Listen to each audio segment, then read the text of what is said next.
पहाड़ों की डरावनी घाटियां, घना कोहरा और एक पुरानी बस जो रात के समय अपने अंदर ऐसे राज छुपाए बैठी है जिन्हें इंसानी दुनिया समझ ही नहीं सकती। अगर आपका दिल मजबूत है तो चलिए आज की कहानी में कदम रखते हैं। बस कंडक्टर का आखिरी सफर। नमस्कार दोस्तों, स्वागत है आपका रोशन हॉरर स्टोरी में। आज हम लेकर आए हैं एक सच्चाई और डर की ऐसी दास्तान जिसने वर्षों से पहाड़ी रूट नंबर 27 को लोगों के लिए एक पहेली बना दिया है। कहते हैं इस बस में सिर्फ यात्री नहीं बल्कि आत्माएं भी सफर करती हैं। तो हेडफोन लगा लीजिए, लाइट्स बंद कर दीजिए और तैयार हो जाइए एक भयानक रात में प्रवेश करने के लिए। रात के 2 बज चुके थे। पहाड़ों की खामोश सड़कों पर कोहरा ऐसे फैला था जैसे किसी ने सफेद चादर ओढ़ा दी हो। दूर कहीं से भेड़ियों जैसी आवाजें आती थीं और हवा में एक अजीब सिहरन थी। ऐसी रात में आमतौर पर कोई इन सड़कों पर सफर नहीं करता, मगर पुरानी बस नंबर 27 अपनी अंतिम रात्रि यात्रा पर थी। बस में सिर्फ 3 लोग थे, ड्राइवर गजानन, कंडक्टर शेखर और एक अकेला यात्री। लेकिन शेखर को बार बार ऐसा लग रहा था कि बस में कोई चौथा भी है, कोई जिसे दिखना नहीं चाहिए। यह कहानी उसी डरावनी रात की है जहां एक बस कंडक्टर ने वो देखने और सहने का सामना किया जो इंसानी दुनिया से परे था। पहाड़ों में रात की यात्रा आसान नहीं होती। कोहरा इतना गाढ़ा था कि गजानन को हेडलाइट्स भी बेअसर लगने लगी। सड़क मुश्किल से दिखती थी। शेखर, देख जरा बाहर, कहीं मोड़ तो नहीं छूट रहा, ड्राइवर ने कहा। शेखर खिड़की से बाहर झांकता है पर सब सफेद धुंध ही नजर आती है। सब ठीक है शायद, उसने जवाब दिया, मगर उसके भीतर कुछ गड़बड़ का एहसास था। बस में सिर्फ एक यात्री था, एक 60 साल का बूढ़ा, सफेद धोती, काला कोट और हाथ में लकड़ी की छड़ी। लेकिन अजीब यह था कि वह पूरे सफर में एक बार भी नहीं हिला। उसने बस का टिकट भी नहीं लिया था। शेखर धीरे से उसके पास गया। बाबा, टिकट, कहाँ जाना है आपको? बूढ़ा आदमी धीरे से उसकी ओर मुंह करता है। उसकी आंखें कोहरे की तरह धुंधली थीं। मुझे आखिरी मंजिल तक पहुंचना है, उसने फुसफुसाते हुए कहा। शेखर ने टिकट काटा, लेकिन जैसे ही उसने टिकट उसके हाथ में रखना चाहा, वह हाथ ठंडा नहीं बल्कि बर्फ जैसा जमा हुआ था। शेखर ने डरते हुए हाथ खींच लिया। गजानन ने बस को एक मोड़ पर रोका। ब्रेक गर्म हो रहे हैं, 2 मिनट रुकना पड़ेगा। बस रुकते ही जंगल का सन्नाटा और भी गहरा हो गया। दूर दूर तक कोई इंसान नहीं, कोई रोशनी नहीं। शेखर बस से उतरा तो एक शब्द उसके कानों में पड़ा। शेखर! वह चौंक कर मुड़ा, कोई नहीं। फिर वही आवाज, इस बार बिल्कुल नजदीक से। शेखर, तू लौट क्यों नहीं जाता? शेखर डर कर बस की ओर दौड़ा। अंदर आते ही उसे महसूस हुआ कि बस पहले से ठंडी हो चुकी थी, जैसे कोई अदृश्य चीज उसमें घूम रही हो। उधर बूढ़ा यात्री अब बस की पिछली सीट पर नहीं था। वह सामने ड्राइवर के पीछे वाली सीट पर बैठा दिखा और उसकी आंखें सीधे शेखर पर टिकी थीं। शेखर ने इस रूट पर कई साल काम किया था। वह इन पहाड़ियों, मोड़ों, जंगलों सबका आदी था। लेकिन आज जो अजीब घटनाएं हो रही थीं, उसका कोई मतलब नहीं निकल रहा था। शेखर का एक डरावना अतीत भी था। 5 साल पहले इसी पहाड़ी मार्ग पर एक बस दुर्घटना में उसके सबसे करीबी दोस्त, दूसरे कंडक्टर रमेश की मौत हुई थी। लोग कहते थे वह हादसा नहीं था, किसी आत्मा का खेल था। जिस रात रमेश की मौत हुई उस बस में भी सिर्फ 4 लोग थे और आज भी सिर्फ 4, 3 दिख रहे और चौथा। शेखर को याद आया कि उस दिन रमेश भी पूरी रात कहता रहा था कि बस में एक बूढ़ा आदमी बैठा है जो कहीं उतरता ही नहीं। बस आगे बढ़ चुकी थी। कोहरा और घना हो गया था। शेखर ने पीछे मुड़कर देखा। बूढ़ा आदमी फिर पिछली सीट पर बैठा था। वह इतनी तेजी से यहां वहां कैसे पहुंच जाता था? अचानक बस का बल्ब टिमटिमाने लगा। रोशनी कम ज्यादा होने लगी और हर बार जब रोशनी धुंधली होती, बस में और भी परछाइयां दिखने लगती।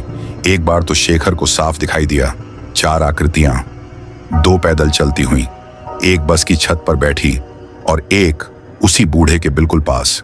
गजानन, बस रोको! शेखर चिल्लाया। क्या हुआ? ड्राइवर घबराया। ये बस ठीक नहीं है, इसमें कोई है जिसका होना मुमकिन नहीं। बस अचानक जोर से झटकी। अरे ब्रेक क्यों नहीं लग रहे? ड्राइवर चिल्लाया। बस ढलान पर तेज होती जा रही थी। एक पुराना जर्जर बोर्ड नजर आया। मरण घाटी 2 किलोमीटर। गजानन ने किसी तरह बस को सड़क किनारे रोका। तीनों बाहर उतरे, लेकिन जैसे ही शेखर उतरा उसे पीछे से किसी ने पकड़कर झकझोर दिया। वह मुड़ा, कोई नहीं। फिर उसे दिखा बूढ़ा आदमी बस से नीचे नहीं आया था। वह बस के अंदर खड़ा था, लेकिन उसकी परछाई बस के बाहर जमीन पर गिर रही थी। कैसे? रोशनी तो बाहर थी ही नहीं। शेखर ठिठक गया। तुम दोनों को आगे नहीं जाना चाहिए था, बूढ़ा बोला।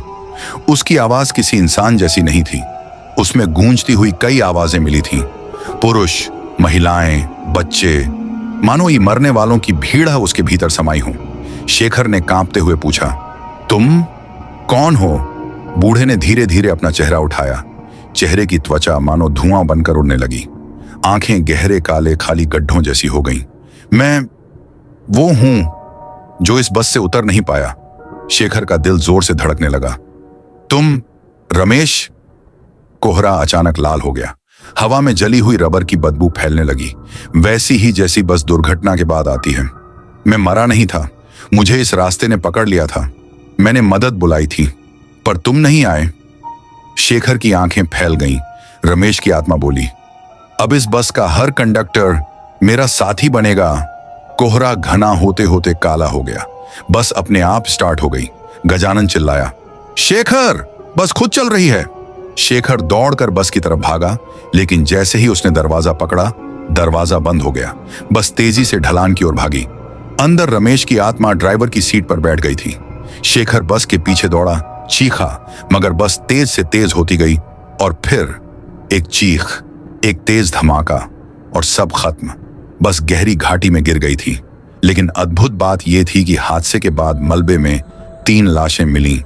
एक ड्राइवर गजानन 2, एक बूढ़ा यात्री 3 और एक कंडक्टर, लेकिन कंडक्टर शेखर की लाश पहचानी नहीं जा सकी। कहते हैं कि दुर्घटना के बाद भी रात के समय पहाड़ी रास्ते पर कभी कभी वही बस नंबर 27 दिखाई देती है, कोहरे में लिपटी हुई। लोग बताते हैं कि बस की खिड़कियों में कोई कंडक्टर खड़ा दिखता है, हाथ में टिकट मशीन लिए। अगर कोई अकेला यात्री उस बस में चढ़ जाए तो अगली सुबह वह कभी घर नहीं पहुंचता। मरण घाटी का रास्ता आज भी वैसा ही है, घना कोहरा, डरावना सन्नाटा और कभी कभी बस की धीमी आवाज। कहते हैं अगर आप आधी रात को उस रास्ते से गुजरें और कोई कंडक्टर आपको टिकट पकड़ाए तो कभी मुड़कर मत देखना, क्योंकि हो सकता है वह इंसान नहीं, रमेश की आत्मा हो, जो अब भी अपने अगले कंडक्टर की तलाश में है। अगर आप कभी इन पहाड़ी रास्तों पर सफर करें और दूर कहीं से पुरानी बस के इंजन की आवाज सुनाई दे तो संभल कर आगे बढ़िए, क्योंकि बस नंबर 27 अब सिर्फ एक वाहन नहीं रही, वह एक चलती फिरती आत्माओं की कैदगाह बन चुकी है। कहानी खत्म हो चुकी है, लेकिन रास्ता नहीं। जिस रात कोहरा घना हो जाता है, हवा में ठंडक बढ़ जाती है और सन्नाटा पहाड़ों को निगलने लगता है, उसी रात किसी राहगीर को फिर से एक कंडक्टर टिकट पकड़ाता दिखाई देता है और उसकी आवाज वही होती है, आखिरी मंजिल। तैयार हो? अगर आपको यह कहानी पसंद आई हो तो वीडियो को लाइक करें, चैनल को सब्सक्राइब करें और बेल आइकॉन जरूर दबाएं, क्योंकि ऐसी डरावनी कहानियां मैं आपके लिए हर हफ्ते लेकर आता हूं। उत्तराखंड की पहाड़ियों में बसे गाफल घाट गांव की रातें हमेशा से घनी और भयानक थीं। दिन में यह गांव जितना शांत दिखता था, रात होते ही हवा का रंग बदल जाता।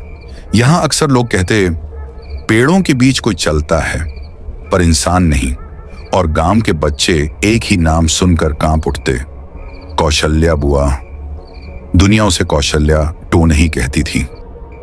एक ऐसी औरत जिसके बारे में कहा जाता था कि वह रात में मुर्दों से बात करती है, जंगल से कोई अदृश्य चीज घर लाती है और हवाओं को भी दिशा बदलवा सकती है।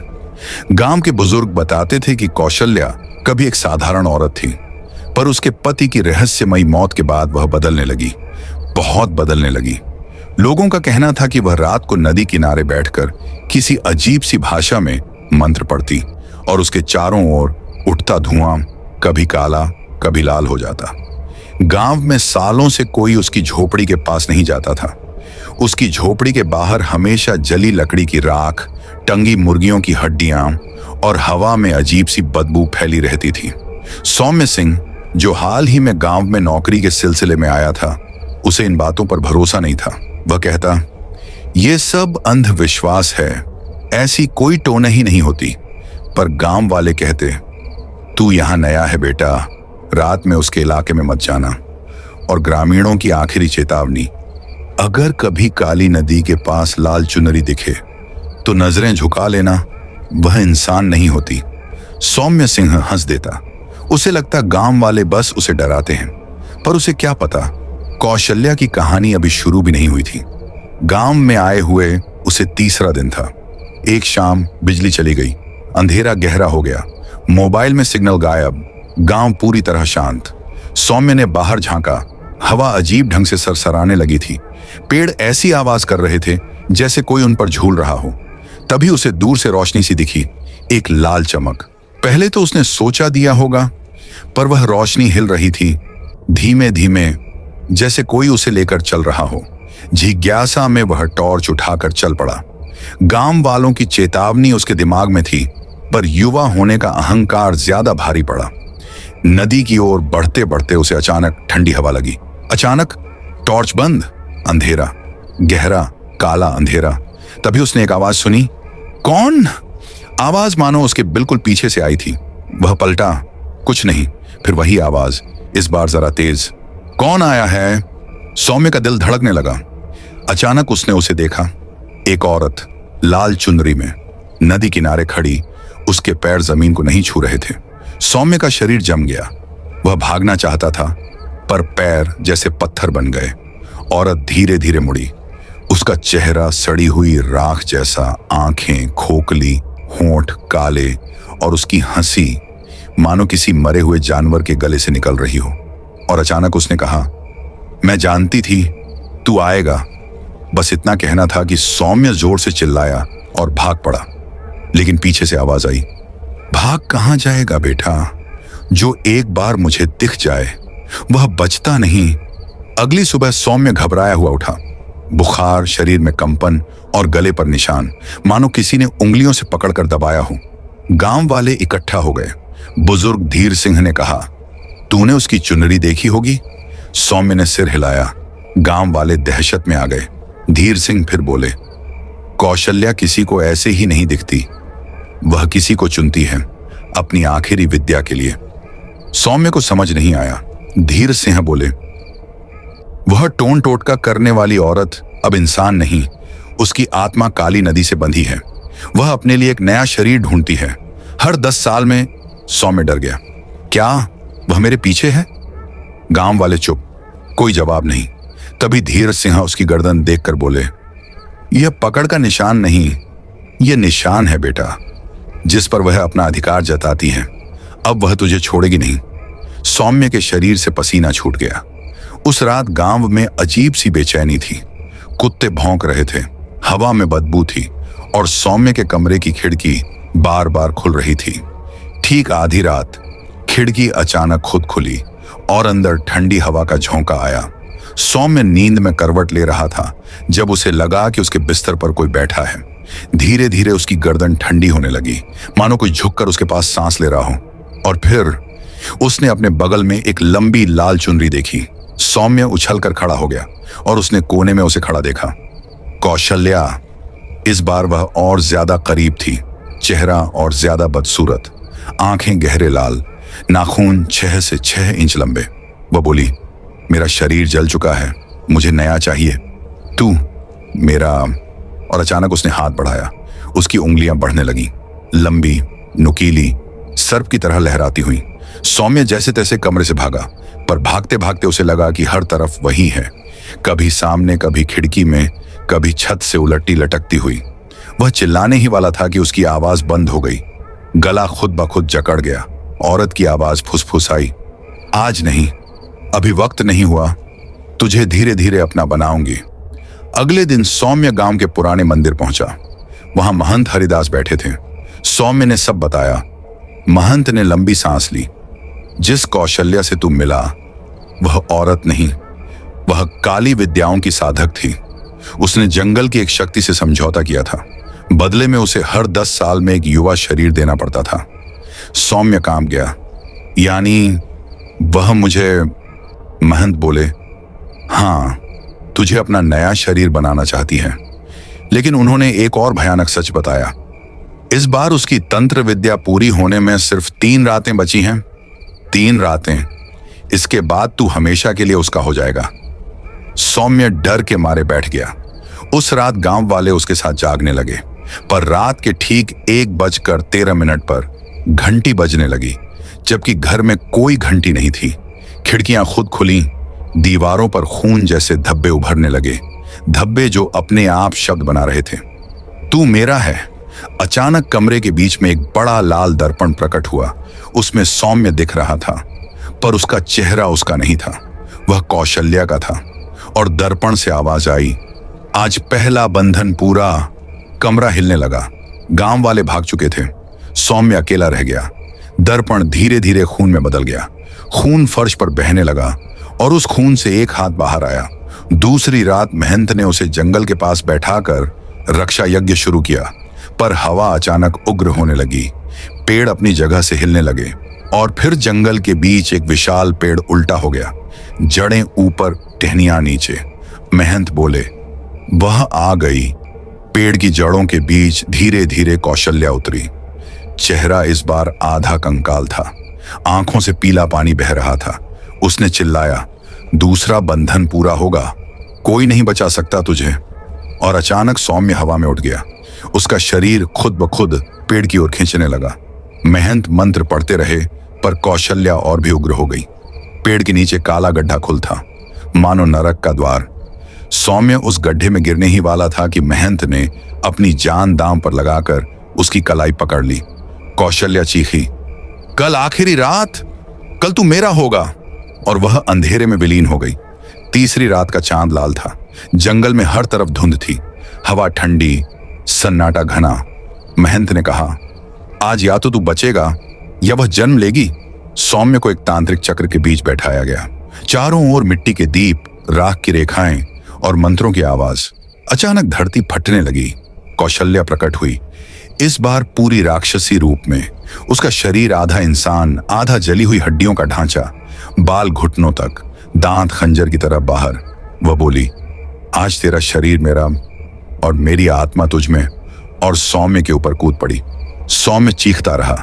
उसका शरीर मरोड़ने लगा, आंखें पलट गईं, मुंह से काला धुआं निकलने लगा। कौशल्या की आत्मा धीरे धीरे उसके शरीर में प्रवेश करने लगी। महंत मंत्र पढ़ते हुए थक रहे थे। उनकी उम्र भी ज्यादा थी। उनकी आवाज धीमी होने लगी। कौशल्या ने हंसते हुए कहा, मंत्र काम नहीं आएंगे, अब कोई नहीं रोक सकता। औरत की आत्मा लगभग सौम्य के अंदर पहुंच चुकी थी। अचानक सौम्य की आंखों से आंसू गिरने लगे, लेकिन ये दर्द के नहीं थे, ये यादों के आंसू थे।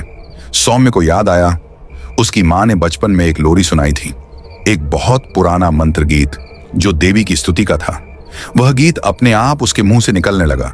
जैसे ही गीत शुरू हुआ, कौशल्या चीख पड़ी।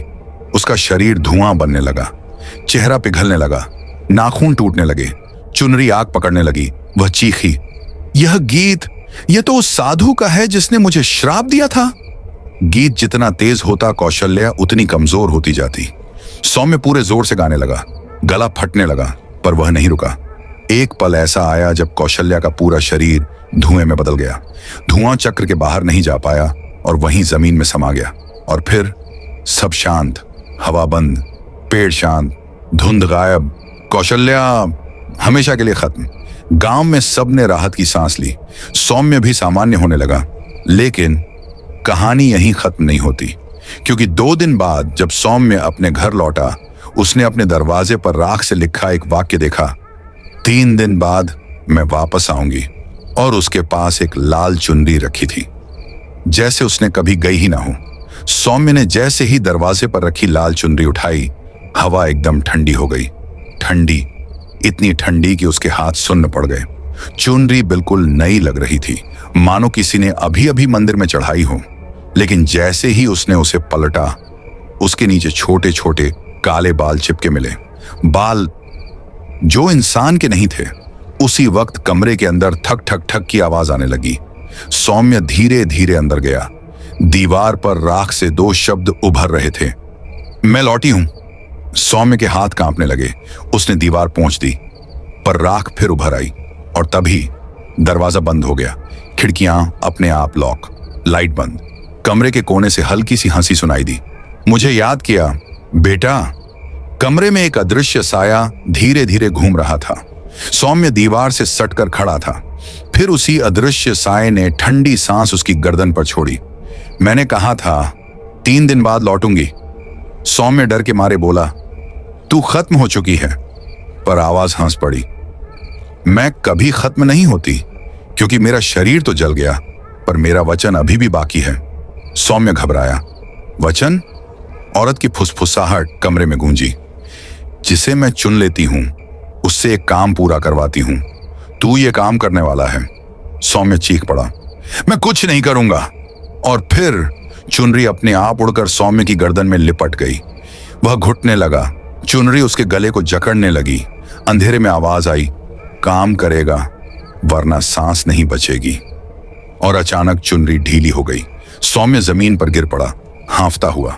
साया बोला, 4 रातों के अंदर तुझे वह करना है जो मैं कहूंगी। अगली सुबह महंत, हरिदास और गांव वाले आए। सौम्य ने सब बताया। वह वापस आ चुकी है। महंत का चेहरा सफेद पड़ गया। उन्होंने कहा, अगर वह काम करवाना चाहती है तो वह छोटी बात नहीं होगी।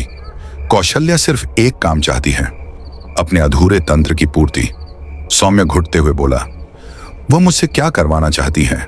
महंत डरते हुए बोले, काली घाटी में एक पुराना कुआं है, उसे मृत स्रोत कहते हैं।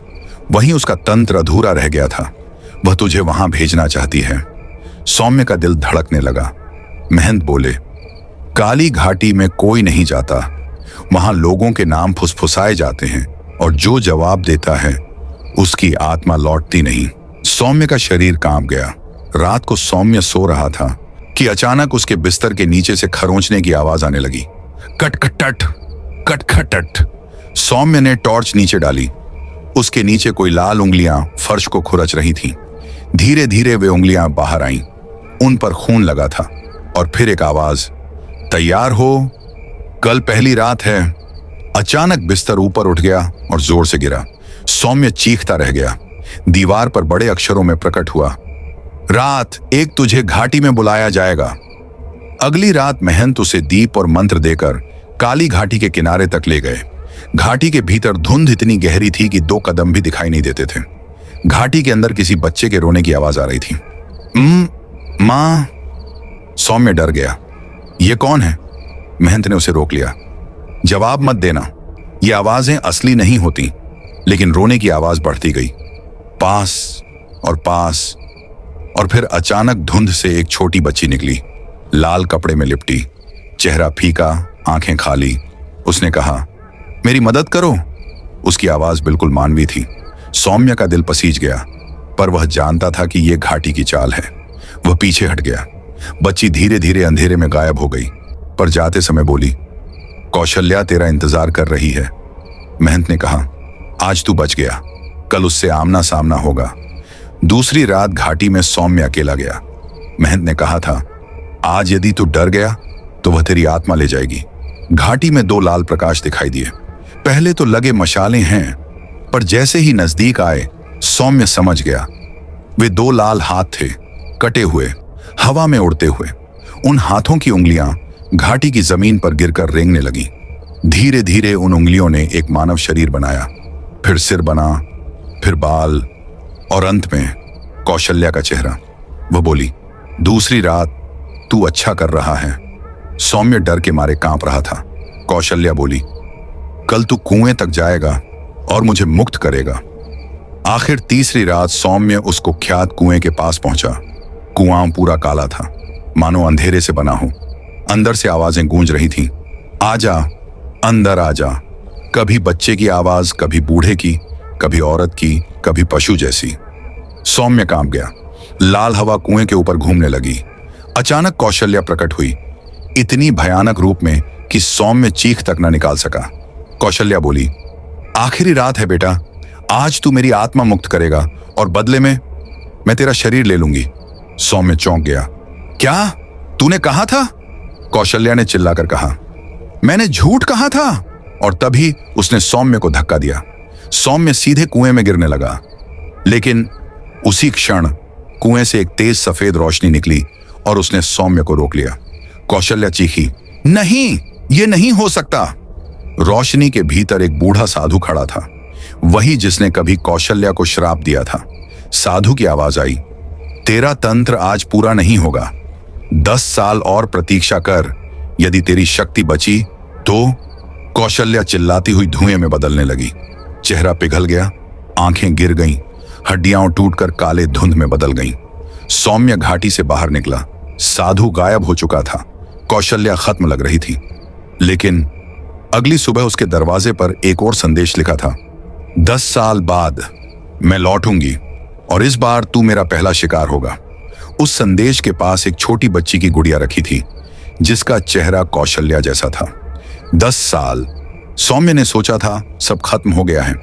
अब वह 32 साल का था, शहर में नौकरी करता था और काफल घाट गांव जाने से बचता था। हर साल वह अपनी खिड़की पर वही गुड़िया देखता था, कौशल्या वाली गुड़िया। वह उसे हर बार फेंक देता, पर अगली सुबह गुड़िया बाहर दरवाजे पर बैठी मिलती। यह सब वहम है, वह खुद को समझाता। लेकिन 10वें साल की अमावस्या पर एक रात ठीक 12 बजे उसके कमरे की सभी बत्तियां अपने आप बुझ गईं। फैन बंद, दरवाजा खुद लॉक, खिड़कियां खुल गईं और कमरे के बीच गुड़िया खड़ी थी। हाँ, खड़ी। उसकी गर्दन एक ओर झुकी हुई, बाल उलझे, चेहरे पर वही तिरछी मुस्कान।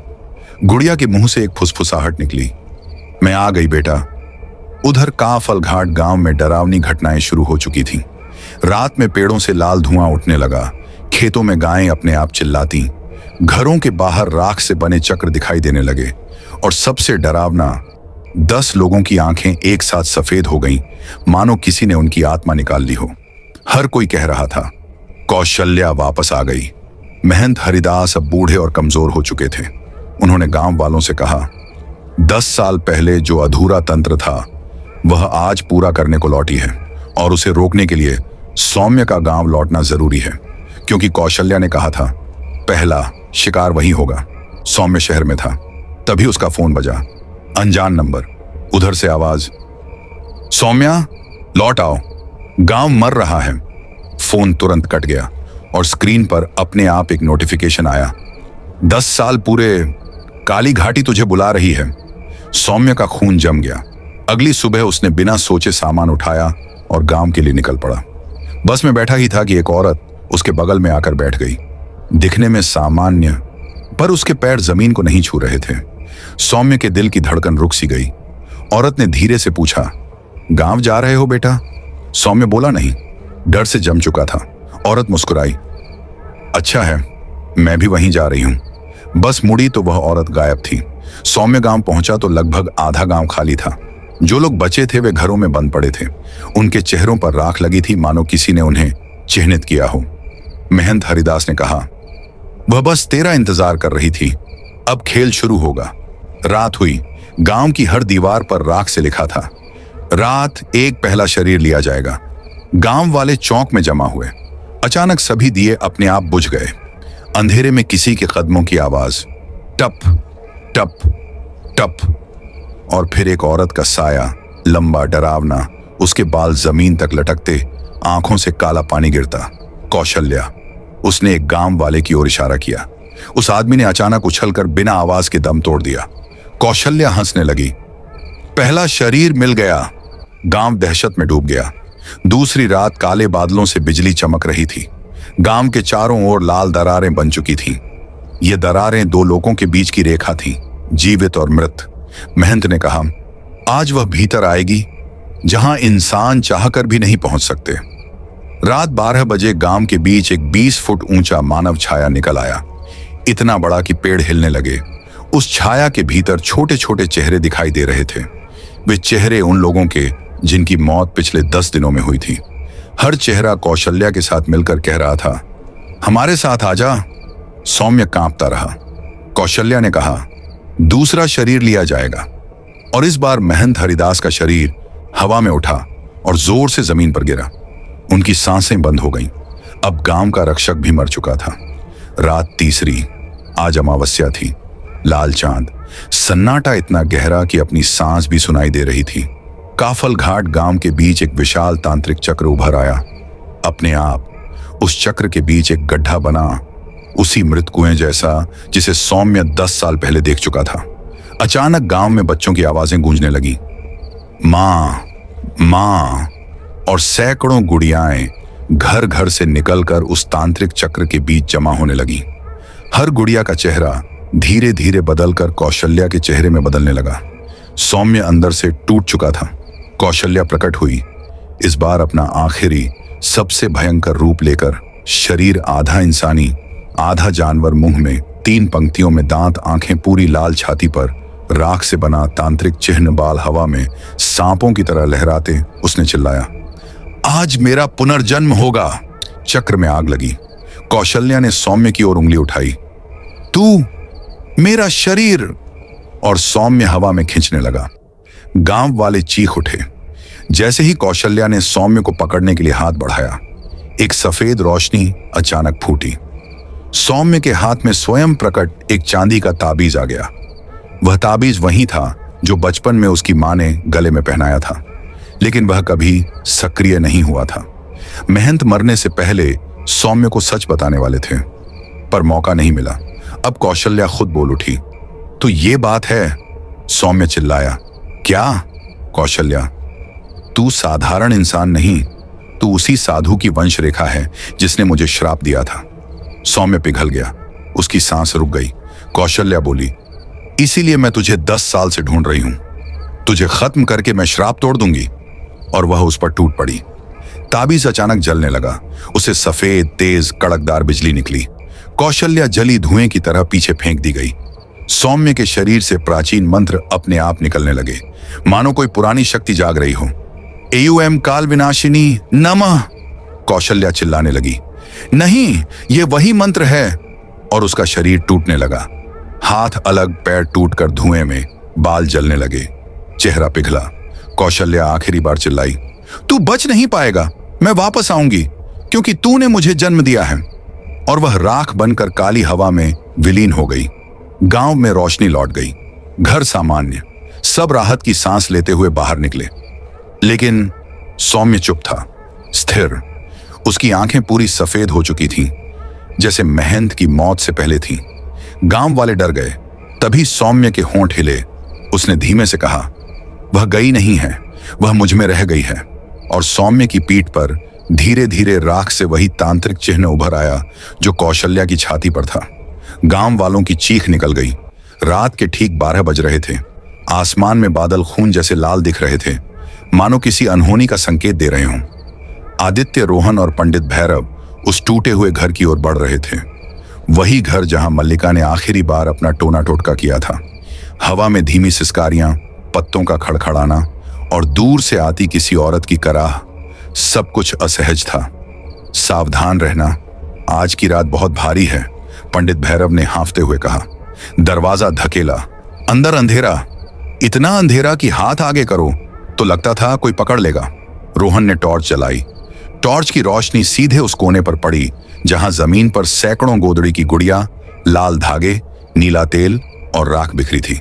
और बीच में खड़ी थी वही औरत, मल्लिका। उसकी आंखें पूरी सफेद, बाल बिल्कुल सूखे और उलझे। चेहरे की चमड़ी ऐसे लटक रही थी जैसे किसी ने खाल खींच ली हो। उसने धीरे से गर्दन घुमाई। तुम वापस आ गए? उसकी आवाज 2 लोगों की आवाज जैसी थी। आदित्य पीछे हट गया, पर तभी दीवार से वो खून से सने निशान चमकने लगे और पूरा कमरा लाल रोशनी से भर गया। अचानक वह जमीन से उठने लगी। पांव जमीन से 3 से 4 फीट ऊपर, उसके नीचे काली छाया घूमने लगी। तुम लोगों ने मेरे काम में दखल दिया, अब तुम बचोगे नहीं। रोहन ने मंत्र पढ़ना शुरू किया, पर मल्लिका ने हाथ ऐसे हिलाया जैसे हवा काट रही हो, और रोहन दीवार पर जा टकराया। धड़ाम! आदित्य के कानों में आवाज गूंजी, तेरी आत्मा चाहिए मुझे, तूने मेरा खेल बिगाड़ा है। पंडित भैरव कांपते हुए बोले, आदित्य पीछे मत हटना, वह तुझसे डरती है। तेरे अंदर कोई पुरानी रोशनी है जिसे वह छू नहीं सकती। लेकिन वह झूठ था। पंडित भी डर रहा था, क्योंकि मल्लिका और भी भयंकर रूप लेने लगी थी।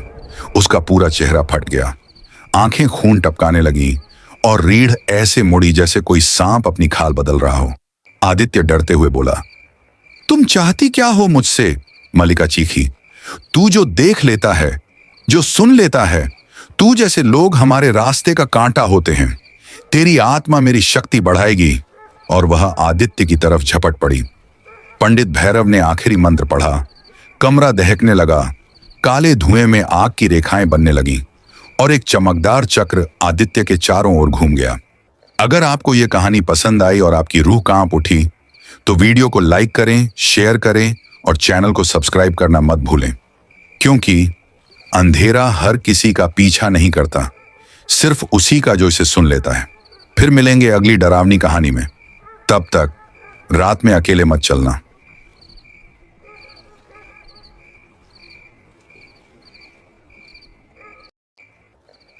रात एक अजीब चीज होती है। दिन में जो रास्ते जिंदगी से भरे लगते हैं, वही रास्ते रात में जैसे किसी अदृश्य मुंह में बदल जाते हैं। नमस्कार दोस्तों, आपका स्वागत है रोशन हॉरर स्टोरीज में। मैं हूं रोशन और यहां हर कहानी आपके रातों की नींद उड़ा देगी। तैयार हो जाइए, क्योंकि आज हम लेकर आए हैं कुछ भयानक और ऐसी कहानियां जो आपके रगों को ठंडा कर देंगी। चलिए शुरू करते हैं। आज की कहानी, ट्रक ड्राइवर। वो हमेशा इन अंधेरी सड़कों पर सबसे पहले सच जान लेता है। वैभव पिछले 12 साल से ट्रक चला रहा था। दिल्ली से महाराष्ट्र तक, राजस्थान से बिहार तक। हर रास्ता, हर घाट, हर मोड़ वह जानता था। लेकिन उस रात जो हुआ, वह उसकी 12 साल की पूरी जिंदगी की कमाई हुई हिम्मत को भी तोड़ने के लिए काफी था। वैभव को एक रात नागपुर से भोपाल सामान लेकर जाना था। कंपनी ने कहा, सामान सुबह 7 बजे तक पहुंच जाना चाहिए, वरना पेमेंट कटेगा। वैभव को यह रूट पसंद नहीं था। बीच में बैरा घाट पड़ता था, घने जंगलों और सुनसान घाट के लिए बदनाम। ड्राइवरों की दुनिया में यह घाट अपने सैकड़ों किस्सों के लिए कुख्यात था। कई ड्राइवरों ने दावा किया था कि वहां एक औरत दिखती है, कभी मदद मांगते हुए, कभी रोते हुए, और जो कोई रुकता है उसके साथ भयानक हादसा होता है। वैभव इन बातों पर कभी यकीन नहीं करता था। उसका मानना था, रात भूतों से नहीं, इंसानों से डरने की चीज है। लेकिन आज अजीब था, जैसे मन बार बार कह रहा हो, मत जा, मत जा, वापस लौट चल। पर काम से बड़ा कुछ नहीं। वह ट्रक स्टार्ट करता है और सफर शुरू हो जाता है। रात 1 बजे वह बैरा घाट में प्रवेश करता है। दूर दूर तक सिर्फ धुंध तैर रही थी। पेड़ों की आकृतियां अंधेरे में किसी डरावने दानव जैसी लग रही थीं। जैसे जैसे ट्रक आगे बढ़ रहा था, सन्नाटा और गहरा होता जा रहा था। अचानक उसके ट्रक की हेडलाइट सामने किसी को रोशन करती है। एक औरत सफेद साड़ी में, लंबे खुले बाल और सड़क के बीचों बीच खड़ी। वैभव बैक मिरर में देखता है, रास्ता बिल्कुल खाली है। वह ब्रेक लगाता है, पर ट्रक कुछ दूर जाकर रुकता है। औरत गायब, सड़क फिर से खाली। वैभव घबराता है, दिल तेज धड़कता है। हवा होगी या मेरी आंखों का धोखा, वह खुद को समझाता है। लेकिन वह अभी आगे नहीं बढ़ पाता। जैसे ट्रक के आसपास हवा का दबाव भारी हो गया हो, तभी एक औरत की तीखी चीख घाट में गूंजती है। वैभव ट्रक स्टार्ट करता है और तेजी से बढ़ाता है। हेडलाइट के कोने में धुंधली आकृतियां बार बार नजर आती, कभी गायब। 5 मिनट बाद वह अपने साइड वाले शीशे में देखता है। औरत ट्रक की स्पीड जितनी थी, उतनी ही स्पीड से ट्रक के साथ साथ दौड़ रही थी। उसके पैर जमीन को छू भी नहीं रहे थे। वैभव का खून जम जाता है। वह आंखें बंद करता है और पूरा एक्सीलेटर दबा देता है। पर कुछ सेकंडों बाद धप, ट्रक के बोनट पर जैसे किसी ने जोर से हाथ मारा हो। वैभव चीखते चीखते ट्रक के अंदर इधर उधर झांकता है। औरत फिर सामने सड़क पर खड़ी। उसका चेहरा अब साफ दिखाई देता है। सूझा हुआ, फूला हुआ, आंखें बाहर निकली हुई जैसे डूब कर मरी हो। वह हाथ उठाती है और ट्रक पर इशारा करती है, मुझे घर छोड़ दो। उसकी आवाज गहरी, कर्कश, बिल्कुल इंसानी नहीं थी। वैभव चाहता था ट्रक मोड़कर भाग जाए, लेकिन सड़क बहुत संकरी थी। घाट के दोनों तरफ गहरी खाई और औरत अब धीरे धीरे ट्रक की तरफ बढ़ रही थी। वैभव ने घबराकर चिल्लाया, बैठ जा, अगर जाना है, बस रास्ता मत रोक। औरत ट्रक के बगल में लगी लोहे की सीढ़ी पकड़कर ऊपर चढ़ गई। ड्राइवर सीट के पास नहीं आई। वह पैसेंजर सीट पर चुपचाप बैठ गई। उसके कपड़ों से पानी टपक रहा था, जैसे अभी अभी नदी से निकली हो। वैभव उसकी तरफ देखने से भी डर रहा था। कुछ मिनट तक सन्नाटा, फिर वह बोली, सीधे चलते जाओ, मैं बताती जाऊंगी कहां उतरना है। उसकी आवाज बिल्कुल सपाट, भावहीन। वैभव ने हिम्मत करके पूछा, तुमको क्या हुआ था? औरत धीरे से मुस्कुराई। वह मुस्कान मानो इंसानी नहीं थी। मुझे तो तुम जैसे एक ड्राइवर ने ही मारा था। धीरे धीरे वह बोलने लगी, 3 साल पहले मेरी लाश इसी घाट में पड़ी मिली थी। मेरे घर वाले मुझे ढूंढ रहे थे। मैं बस में थी, रात में उतरी थी। एक ट्रक रोका। ड्राइवर ने कहा, बैठ जाओ, छोड़ दूंगा। फिर उसने मुझे जंगल में ले जाकर, उसकी आवाज गले में अटक जाती है, उसने मेरी जान ले ली। लाश घाट के नीचे फेंक दी। किसी को कुछ पता नहीं चला। तब से मैं तलाश में हूं। वैभव के हाथ स्टीयरिंग पर कांप रहे थे। किसकी? औरत धीरे धीरे उसकी तरफ देखती है। जिस भी ड्राइवर से मेरी नजर मिलती है, मैं उसे अपने साथ ले जाती हूं। वैभव की सांसें रुक जाती हैं। और आज तुम्हारी बारी है। वैभव जोर से ब्रेक लगाकर ट्रक रोक देता है। नीचे उतर जा, मेरे ट्रक से उतर जा। औरत धीरे धीरे हंसने लगती है। वह आवाज घाट में गूंजती है, मानो 100 लोग एक साथ हंस रहे हों। तुम्हें लगता है मैं बाहर खड़ी हूं? वह अपनी गर्दन घुमाती है, पूरी 180 डिग्री पीछे तक। उसकी आंखें अब लाल थीं, चेहरे पर पानी बहने के साथ साथ खून भी। मैं तो पहले ही तुम्हारे अंदर आ चुकी हूं। ट्रक का तापमान अचानक बढ़ जाता है। खिड़कियों पर धुंध जमने लगती है। पीछे के केबिन में कुछ भारी चीज चलने की आवाज आती है। धड़ धड़, मानो कोई बड़ा आदमी ट्रक की दीवारों को मुक्का मार रहा हो। औरत गायब हो चुकी थी। वैभव डर के मारे स्टीयरिंग छोड़ देता है। ट्रक बंद हो जाता है। वह धीरे धीरे पीछे के केबिन की ओर झुककर देखता है। काली परछाई एकदम कोने में खड़ी। वह इंसान जैसी नहीं थी। 4 गुना लंबी, हाथ घुटनों से नीचे तक, चेहरा अंधेरे में ढका, पर उसकी आंखें जलती हुई कोयले जैसी लाल। वैभव जैसे ही सीट से उठता है, वह परछाई उछलकर उसकी सीट के पीछे आ जाती है। उसकी सांस वैभव की गर्दन पर महसूस होती है। फिर एक फुसफुसाहट, चलो आखिरी जगह दिखाती हूं। ट्रक खुद ब खुद स्टार्ट हो जाता है। वैभव कुछ नहीं कर सकता। स्टीयरिंग अपने आप घूम रहा था। ट्रक जंगल के बीच एक कच्चे रास्ते पर मुड़ता है। दूर एक टूटा फूटा पुराना घर, दरवाजे नहीं, खिड़कियां नहीं, बस काली खोल जैसी इमारत। औरत फिर से पैसेंजर सीट पर बैठी है। वह इस बार मुस्कुरा नहीं रही, चेहरा बिल्कुल भावहीन। मैं यहीं रहती हूं, उसकी आवाज धीमी। ट्रक घर के सामने रुकता है। चलो अंदर चलो, वैभव चिल्लाता है। मैं कहीं नहीं जाऊंगा, छोड़ दो मुझे। औरत पहली बार गुस्से में दिखती है। उसकी आवाज चमकदार, तेज, गैर इंसानी हो जाती है। चलो नहीं तो मैं खींच कर ले जाऊंगी। ट्रक के दरवाजे अपने आप खुल जाते हैं। वैभव हार कर धीरे धीरे उतरता है। जैसे ही वह घर में कदम रखता है, दीवारें हिलती हैं, छत से धूल गिरती है। घर के अंदर ठंड नहीं, बर्फ जैसा तापमान। भीतर फर्श पर लगभग दर्जन भर औरतों की आकृतियां बैठी थीं। सभी पानी से भीगी, फूली हुई, चेहरे पर नीले निशान। उनकी आंखें वैभव को घूरती हैं। एक एक कर वे सब उठती हैं। वह घर चीखों से भर जाता है। औरत वैभव के सामने आती है। हम सब ड्राइवरों की मारकर फेंकी गई लाशें हैं। आज हम अपना बदला पूरा करेंगे। वे सब उसकी तरफ बढ़ने लगती हैं। धीरे धीरे एक एक कदम, और वैभव के पैरों से लेकर सिर तक ठंड फैलने लगती है। वैभव जमीन पर गिर जाता है। उसे लगता है उसका शरीर सुन्न हो गया है। तभी बाहर से ट्रक का हॉर्न बजता है, लगातार तेज गुस्से से। वैभव की आंखों में रोशनी चमकती है। वह घर से बाहर भागता है और चीखता है, किसने हॉर्न बजाया? कोई नहीं। ट्रक का ड्राइवर सीट खाली थी। औरतें दरवाजे तक आ चुकी थीं। वे अब करीब थीं, सिर्फ कुछ कदम दूर। वैभव ट्रक पर कूदता है, गियर लगाता है, एक्सीलेटर पूरी तरह दबा देता है। ट्रक पेड़ों के बीच उछलता कूदता आगे बढ़ने लगता है। पीछे औरतों की चीखें घाट में गूंजने लगती हैं। वैभव किसी तरह मुख्य सड़क पर पहुंचता है। सूरज उगने लगा था। वैभव को लगा अब सब खत्म, लेकिन जैसे ही वह मिरर में देखता है, बैरा घाट की वही औरत ट्रक के पीछे सीधे खड़ी होकर सर कर रही थी। उसके होंठ हिल रहे थे। यह सफर अभी खत्म नहीं हुआ, वैभव समझ चुका था।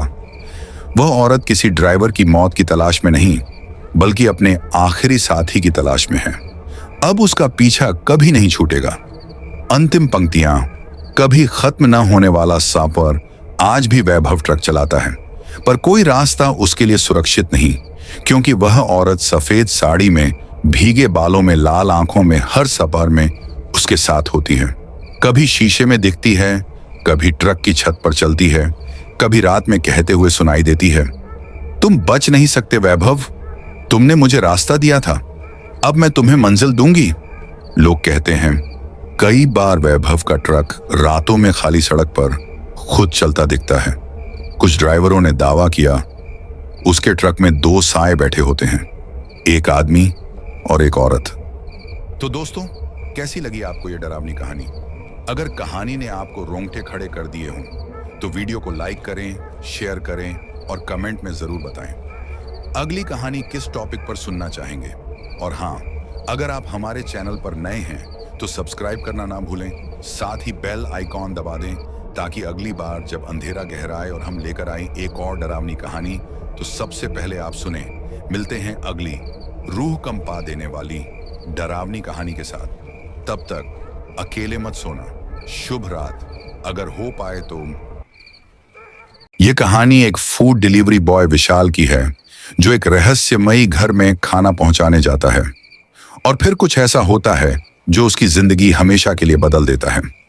नमस्कार दोस्तों, आपका स्वागत है रोशन हॉरर स्टोरीज में। मैं हूं रोशन और यहां हर कहानी आपके रातों की नींद उड़ा देगी।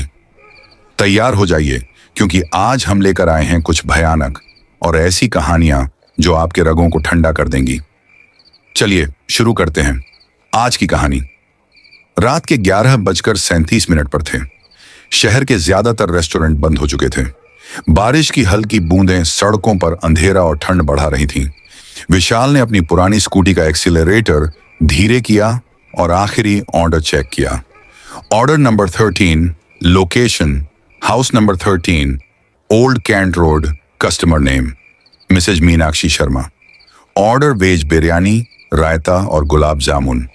विशाल ने फोन देखा और हंसा। वाह भाई, 13 नंबर ऑर्डर, 13 नंबर घर, बढ़िया जोड़ी है, बस भूत ही ना निकल आए। उसके दोस्त रवि ने सुबह ही मजाक में कहा था, भाई रात के 12 बजे खाने की डिलीवरी कभी मत करना, पता नहीं कौन बुला रहा हो। लेकिन विशाल के लिए यह काम मजाक नहीं था। उसकी मां बीमार थी और उसे हर डिलीवरी की टिप की जरूरत थी। जैसे जैसे वो ओल्ड कैंट रोड के पास पहुंचा, सड़कें सुनसान होती गईं। लैंप पोस्ट एक एक करके बंद हो रहे थे और पेड़ों की परछाइयां जमीन पर लंबी टेढ़ी रेखाएं बना रही थीं। नेविगेशन बार बार घूम रहा था। रिकैलकुलेटिंग रिकैलकुलेटिंग। वो रुका, पीछे मुड़ा। कोई नहीं था, सिर्फ हवा और पुरानी कोठियों की टूटी दीवारें। उसने देखा दूर एक घर की खिड़की में हल्की पीली रोशनी टिमटिमा रही थी। दरवाजे के ऊपर नंबर लिखा था 13। विशाल ने स्कूटी पार्क की, बैग उठाया और गेट खोला। गेट के कंगन ऐसे चिड़चिड़ाए जैसे किसी ने सालों बाद उन्हें हिलाया हो। मिसेज मीनाक्षी शर्मा, उसने दरवाजे पर खटखटाया। कोई जवाब नहीं।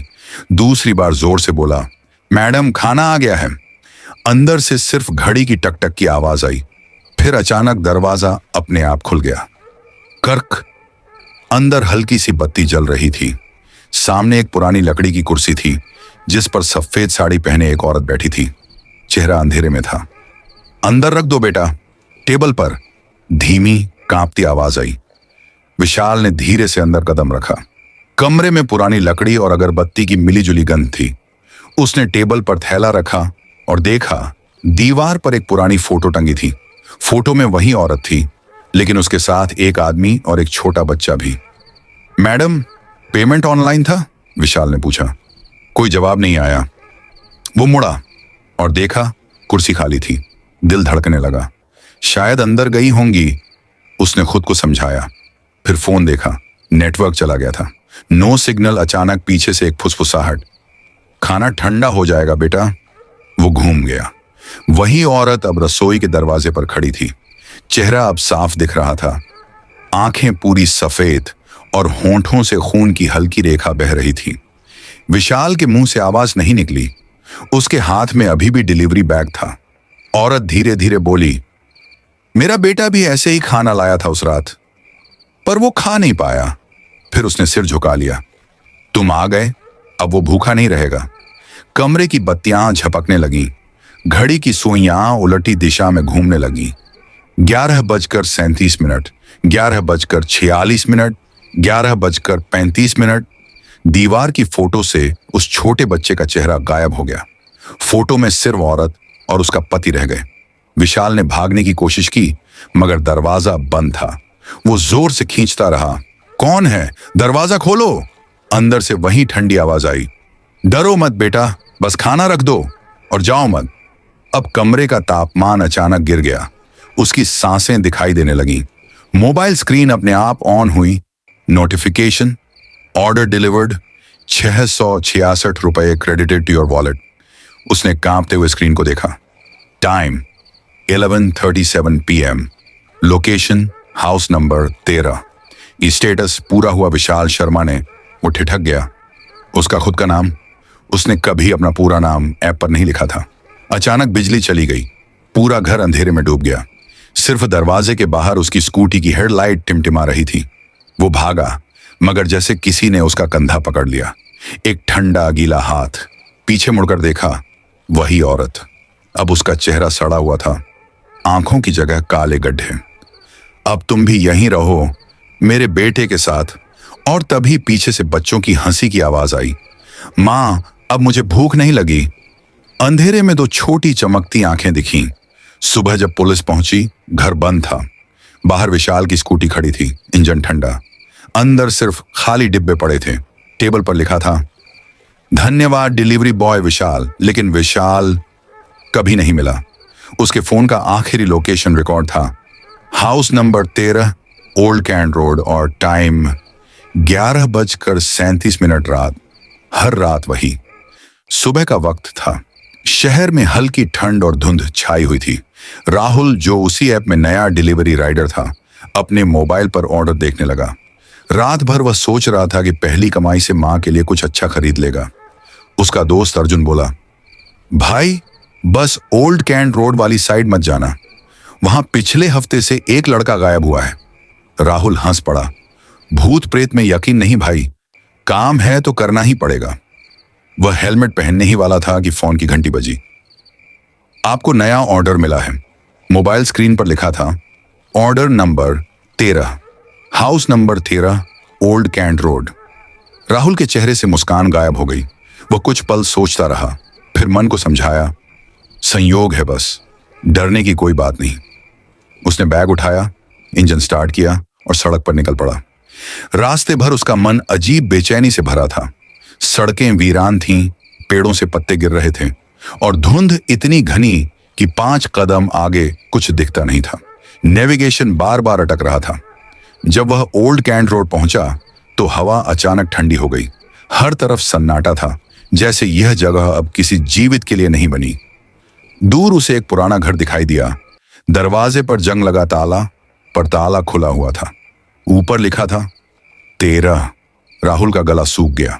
फिर भी उसने दरवाजे के पास जाकर आवाज दी, नमस्ते, खाना लेकर आया हूं। कोई जवाब नहीं। अंदर से हवा का झोंका आया और दरवाजा अपने आप खुल गया। अंदर चारों ओर धूल जमी हुई थी। टेबल पर पुराने खाने के डिब्बे रखे थे, जिन पर नाम लिखा था विशाल। राहुल ने माथे पर पसीना पोंछा। उसने फोन निकाला और कस्टमर को कॉल करने की कोशिश की। नेटवर्क नहीं। तभी अचानक घड़ी की आवाज आई, टक टक टक। समय था 11:37। उसने चारों ओर देखा। कमरे की दीवारों पर अजीब निशान बने हुए थे, जैसे किसी ने नाखूनों से खुरचे हों। फिर एक धीमी सी आवाज गूंजी, खाना रख दो बेटा। राहुल मुड़ा। सामने एक औरत सफेद साड़ी में खड़ी थी। चेहरा अंधेरे में था, पर उसकी आवाज इतनी ठंडी थी कि राहुल के बदन में झुरझुरी दौड़ गई।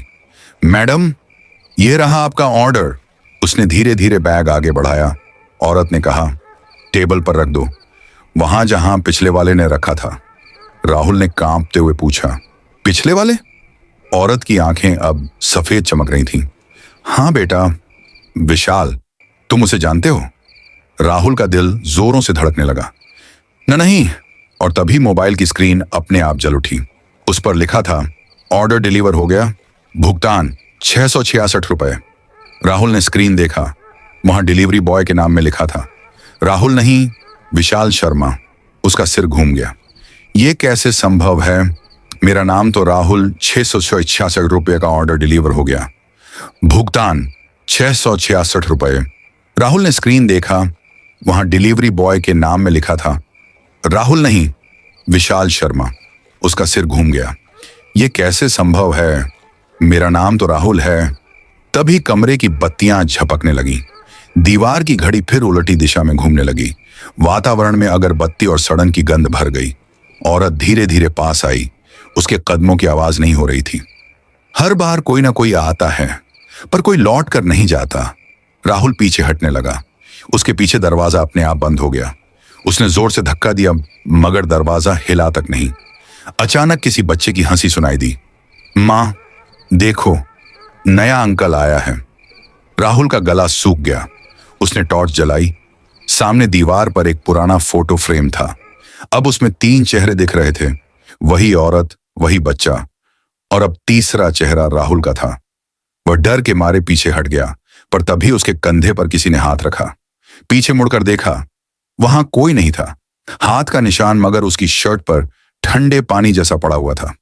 अब दीवारों से धीमी फुसफुसाहट आने लगी। खाना रख दो, खाना रख दो। हजारों आवाजें एक साथ गूंजने लगीं। मोबाइल अपने आप जमीन पर गिर गया और स्क्रीन पर फिर वही संदेश चमका। ऑर्डर नंबर 13 डिलीवर हो गया। अगली सुबह पड़ोसी पुलिस को बुलाते हैं। घर के अंदर सिर्फ 2 मोबाइल मिलते हैं। एक का नाम विशाल शर्मा, दूसरा राहुल यादव। दोनों का आखिरी समय एक ही था, रात 11:37 और घर की दीवार पर अब एक नया फोटो टंगा था। वही औरत, वही बच्चा और 2 नए चेहरे, विशाल और राहुल। हाउस नंबर 13 का सच ओल्ड कैंट रोड के उस पुराने इलाके में एक समय बहुत रौनक हुआ करती थी। कहते हैं वहां का हाउस नंबर 13 कभी डॉक्टर विक्रम शर्मा का घर था। वो अपनी पत्नी मीनाक्षी और बेटे आरव के साथ वहीं रहते थे। लोग उन्हें नेक भले और मददगार कहते थे। लेकिन एक रात सब कुछ बदल गया। उस रात तेज बारिश हो रही थी, बिजली गई हुई थी और घर में सिर्फ मोमबत्ती की लौ जल रही थी। मीनाक्षी ने आरव को खाना खिलाया और विक्रम के आने का इंतजार करने लगी। वो अस्पताल से देर से लौटते थे। रात के 11:37 हुए थे। तभी बाहर गेट पर किसी ने दस्तक दी। खाना ले आओ। दरवाजे के बाहर एक आदमी खड़ा था। उसका चेहरा भीग चुका था, पर आवाज जानी पहचानी थी। मीनाक्षी ने पूछा, आप विक्रम के क्लिनिक से हैं क्या? पर कोई उत्तर नहीं मिला। जैसे ही उसने खाना देने के लिए दरवाजा खोला, आदमी ने उस पर हमला कर दिया। वो कोई और नहीं, विक्रम ही था, लेकिन उसके चेहरे पर नशे और पागलपन का साया था। अस्पताल से लौटते वक्त उसे किसी ने बताया था कि उसकी पत्नी किसी और से बात करती है, किसी डिलीवरी बॉय से। झूठी बात थी, पर उसका दिमाग उलट गया। गुस्से में उसने मीनाक्षी और अपने बेटे आरव दोनों को मार डाला। अगली सुबह पुलिस पहुंची। घर का दरवाजा खुला था, टेबल पर खाना रखा था, वही बिरयानी, वही रायता, वही गुलाब जामुन, और दीवार पर लिखा था 11:37, वही समय जब मेरा परिवार मुझसे छिन गया। विक्रम ने फांसी लगा ली थी, पर मीनाक्षी और आरव की आत्माएं वहीं कैद रह गईं। हर साल उसी तारीख पर रात 11:37 पर जब कोई भूखा या परेशान लड़का वहां खाना लेकर आता है, वो दोनों उसे अपने परिवार का हिस्सा बना लेते हैं। कहते हैं मीनाक्षी अब हर बार वही खाना मंगवाती है, वेज बिरयानी, रायता और गुलाब जामुन, और जो भी डिलीवरी बॉय आता है वो हमेशा के लिए उनका बेटा बन जाता है। 3 दिन बाद पुलिस ने वह केस बंद कर दिया। रिपोर्ट में लिखा गया, घर वीरान मिला, कोई इंसान नहीं, सिर्फ 4 तस्वीरें दीवार पर, मीनाक्षी, आरव, विशाल और राहुल। लेकिन फूड ऐप की रिपोर्ट में अजीब बात थी। उस दिन के बाद भी हर रात 11:37 पर सिस्टम में एक नया ऑर्डर आता है। Order number 13, house number 13, old cantt road.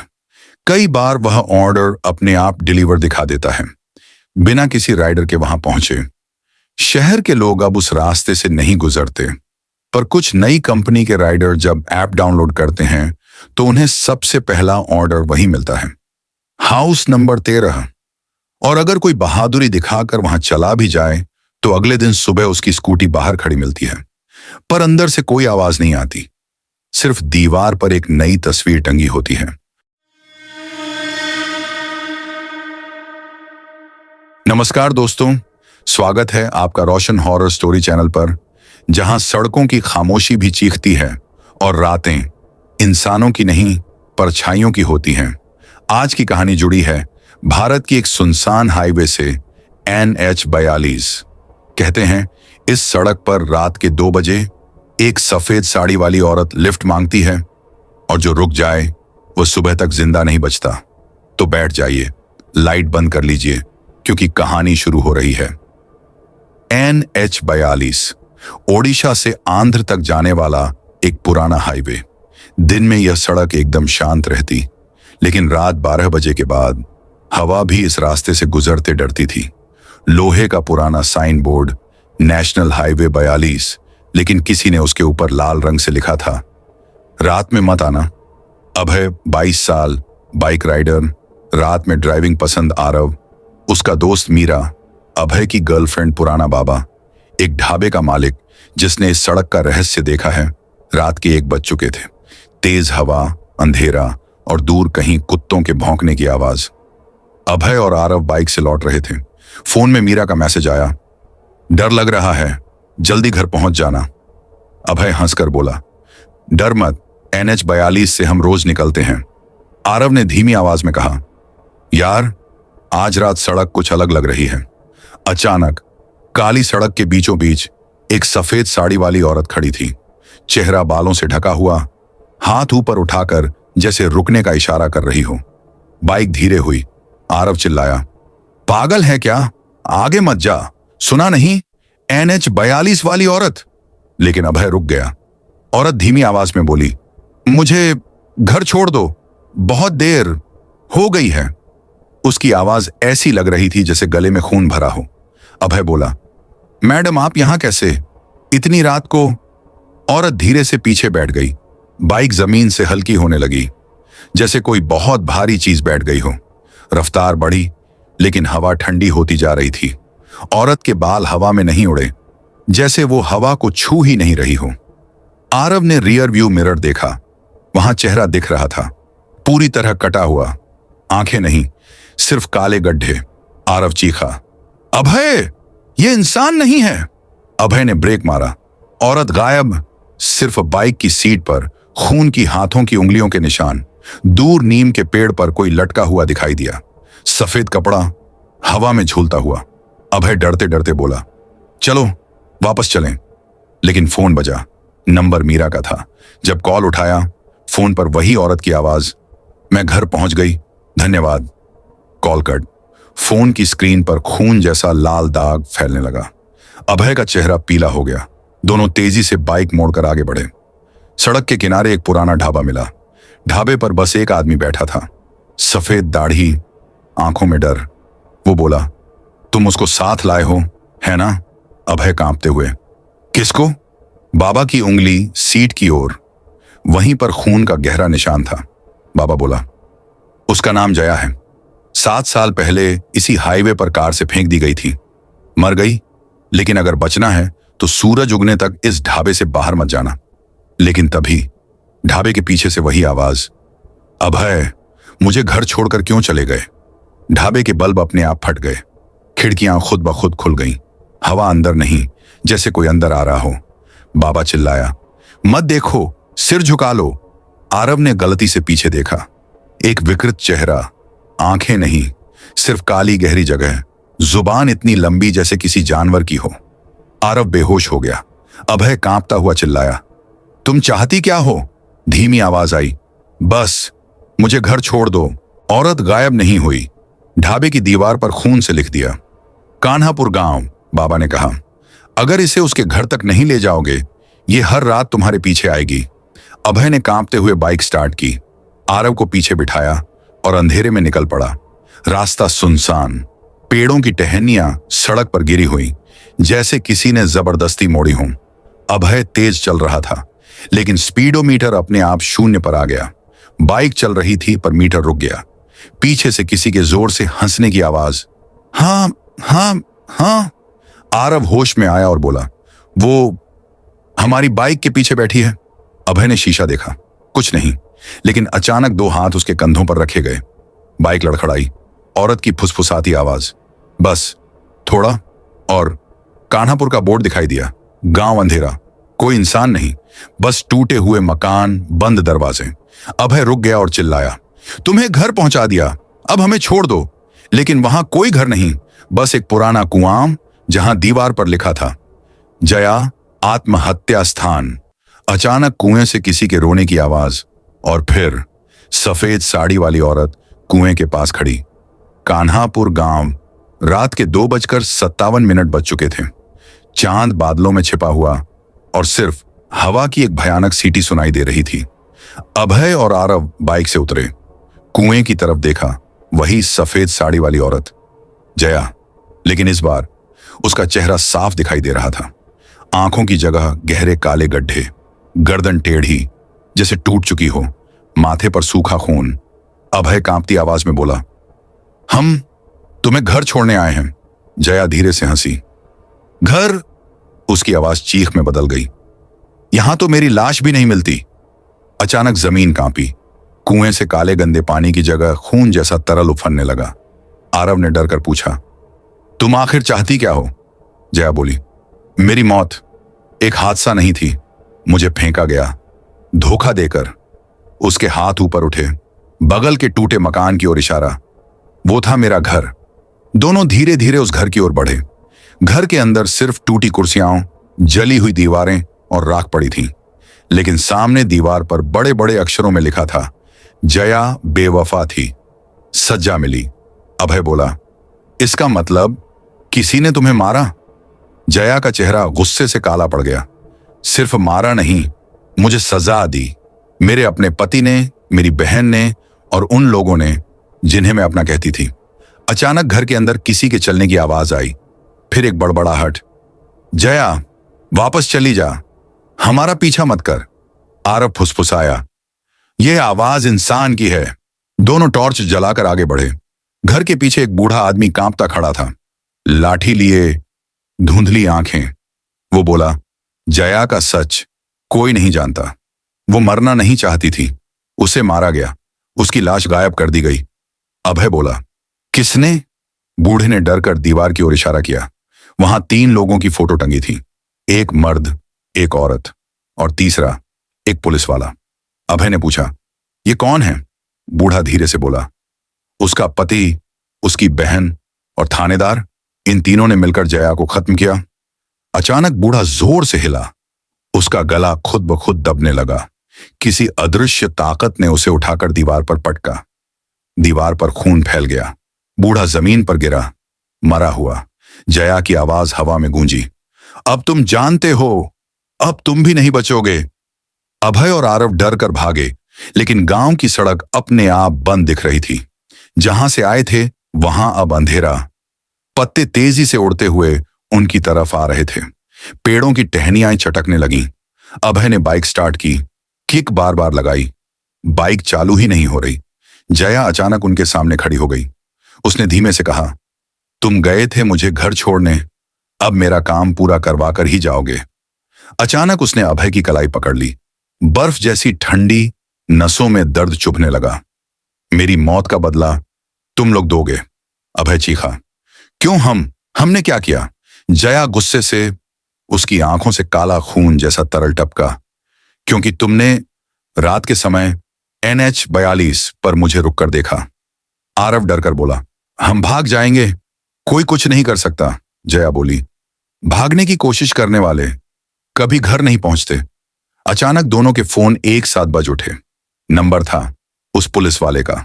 Call उठाते ही सिर्फ एक आवाज, उस लड़की से दूर रहो, वो तुम्हें मार देगी। Call cut. अभय और आरव एक दूसरे को देखने लगे। ये पुलिस वाला वही जिसने जया की मौत छुपाई थी, अब कहानी मोड़ ले चुकी थी। जया ने हाथ उठाकर संकेत दिया, चलो अब बारी है उन तीनों की जिन्होंने मुझे धोखा दिया। और बिना छुए बाइक अपने आप स्टार्ट हो गई। स्पीड अपने आप बढ़ती गई। अभय ने हैंडल पकड़ा भी नहीं। आरव चीखा, हम बाइक पर बैठे ही क्यों हैं? जया पीछे बैठी थी। बाल उड़ नहीं रहे थे, चेहरा पूरी तरह काला, होंठों पर भयानक मुस्कान। क्योंकि अब तुम मेरी सवारी हो। बाइक अब इंसानों के बस में नहीं थी। अभय और आरव सिर्फ बैठे थे और जया पीछे चुपचाप बैठी हुई। रात 3:40 बज चुके थे। बाइक सीधे शहर की तरफ गई। एक बड़ा घर, बंगले के बाहर गाड़ी खड़ी, शराब की बोतलें, हंसी की आवाजें। अंदर जया का पति आदित्य पार्टी कर रहा था। जैसे ही दरवाजा खुला, बत्ती अपने आप बंद, सभी मेहमान गायब, कमरा अंधेरा। आदित्य डरकर बोला, कौन है? एक धीमी आवाज, मैं, जया। खिड़की अपने आप खुली। जया अंदर आई, चेहरा टूटा, गर्दन आधी लटकती। आदित्य ने दहशत में कहा, मैंने कुछ नहीं किया, वह खुद कुएं में कूदी थी। जया चिल्लाई, झूठ! तुमने मुझे अपनी बहन के लिए मार दिया। कमरा कांपा, कांच टूटने लगा। आदित्य भागा, सीढ़ियों से फिसला, गर्दन टूट गई। जमीन पर गिरते ही उसके सीने पर खून से लिखा हुआ दिखाई दिया, धोखेबाज। जया की आंखों में आंसू, लेकिन गुस्सा कम नहीं हुआ। अब बाइक खुद चलकर एक छोटे घर के बाहर रुकी। अंदर जया की बहन सरोज वो आईने के आगे मेकअप कर रही थी। आईने में अचानक उसके पीछे जया दिखाई दी।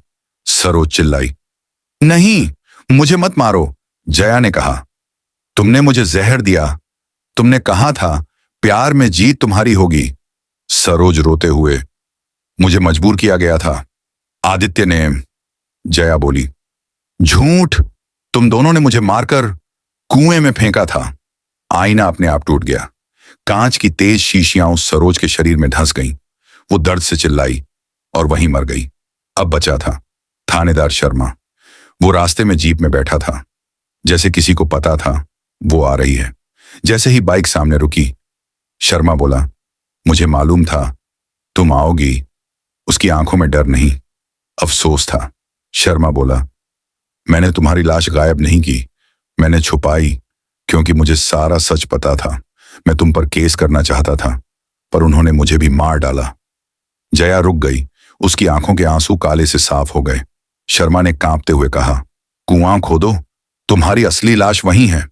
अचानक जीप के टायर अपने आप फट गए।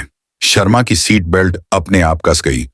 उसकी गर्दन मोड़ी गई और वह वहीं मर गया।